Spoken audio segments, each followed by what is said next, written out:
Naratif ekonomi Malaysia beralih kepada penyusunan semula ekonomi secara proaktif bagi memastikan pertumbuhan yang mampan, telus dan adil. Perdana Menteri Datuk Seri Anwar Ibrahim berkata walaupun pertumbuhan ekonomi kekal stabil, kadar inflasi terkawal dan pengangguran berada pada paras rendah. Namun ukuran sebenar kejayaan sesebuah negara bukan hanya bergantung kepada kestabilan semasa, tetapi kepada keupayaan menghadapi gangguan masa hadapan. Cabaran kita adalah untuk memimpin Malaysia melalui ketidaktentuan ini dengan kejelasan dan ketenangan. Kita tidak dapat meramal setiap badai, tetapi kita boleh memperkukuh kapal yang kita layari, katanya di petik media perpaduan. Beliau berkata demikian dalam ucap tama pada forum Megatrends Khazanah 2025 Anjuran Khazanah Nasional Berhad di Ibu Negara pada Isnin.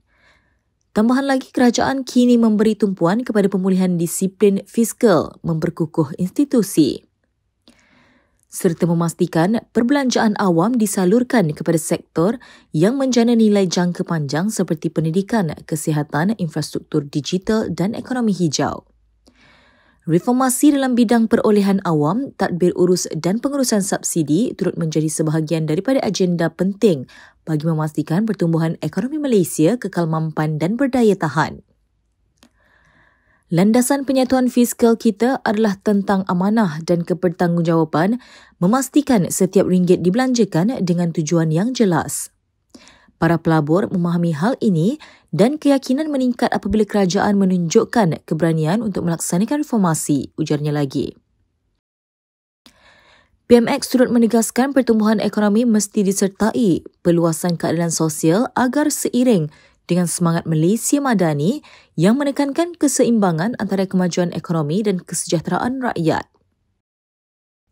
Persoalannya bukan sama ada kita dapat mengelak risiko, tetapi sama ada kita mampu mentadbir risiko itu dengan baik, jelasnya.